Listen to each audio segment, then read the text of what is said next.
Hey everyone, welcome to the show. Great to be here. Have you ever felt this invisible thread pulling you towards something? Maybe a song, a story, a culture, hmm so powerfully that it starts to, shake who you are. Yeah, that pull can be incredibly strong. It's fascinating how those personal affinities work, Right. That's the kind of profound connection we're unpacking today. especially when you think about it in terms of identity, belonging, navigating different cultural expectations. It gets complex. Absolutely. And today we're diving deep into G.A. Kwon's I'll Love You Forever, Notes from a K-pop Fan. Yes, it's a memoir, right? Exactly, a memoir. It gives this really personal and, I think, insightful look at her lifelong relationship with Korean pop culture. And how that weaves into her life as a Korean American, specifically growing up near LA. Yeah, in suburban Los Angeles. So the book really traces her experiences, her deep dive into fandom think groups like H.O.T, TVXQ. Wow, yeah, going back to some classic groups there. Totally. Hmm. And she connects this fandom to her own struggles, things like body image, societal pressures, hmm and how K-pop has been this constant thing in her life, sometimes challenging her connection to her Koreanness, other times really sustaining it. So K-pop acts almost like a mirror and a window for her experience. That's a great way to put it. Now, a few things I really loved, and no spoilers here. Okay.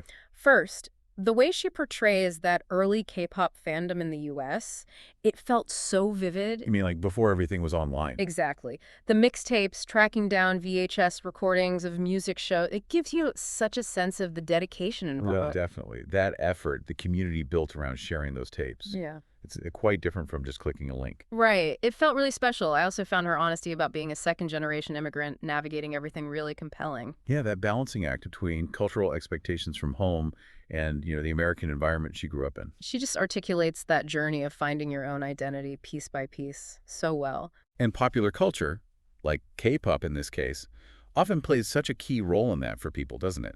It becomes a touchstone. Absolutely. And third, I appreciated the commentary on the K-pop industry itself. Going beyond just the fandom experience. Yeah, she touches on its history, its roots, but also its impact on personal identity for fans and, presumably for the artists too. That adds another layer, understanding it as this huge cultural force. Definitely. Now, on the flip side, not necessarily things I disliked, but aspects that were, let's say, challenging to read about. Again, no spoilers. Understood. Important, but maybe uncomfortable topics. Exactly. The book is quite frank about the intense pressures around body image within Korean culture as she experienced and saw it. Right. That's a theme that often surfaces in discussions about the culture and the industry. It's tough, but it felt important that she included it. Also, there's this sometimes jarring contrast Between what? between the kind of seemingly flawless, perfect world projected by K-pop idols and her own very real, very human struggles she shares. Oh, yeah. The curated image versus lived reality. That can be quite poignant. It really makes you think about those layers. And finally, she does address some of the more complex, sometimes problematic sides of the industry. Such as? Things like cultural appropriation, certain gendered expectations. He doesn't shy away from it. Which, again, might be uncomfortable, but it's crucial for a fuller understanding, wouldn't you say? Absolutely. It adds necessary nuance. Yeah, weighing all that. Yeah, weighing it all up, I'll Love You Forever is a really compelling, thought-provoking read. We're giving it a solid 4 out of 5 stars. Sound fair? It offers that deep personal dive, but also touches on these broader themes of fandom, identity, culture.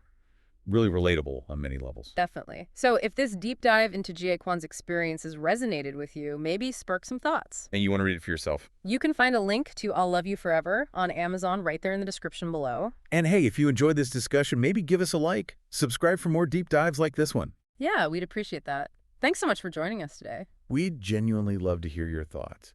What was maybe the most surprising thing you heard or the most relatable moment from our chat about the book?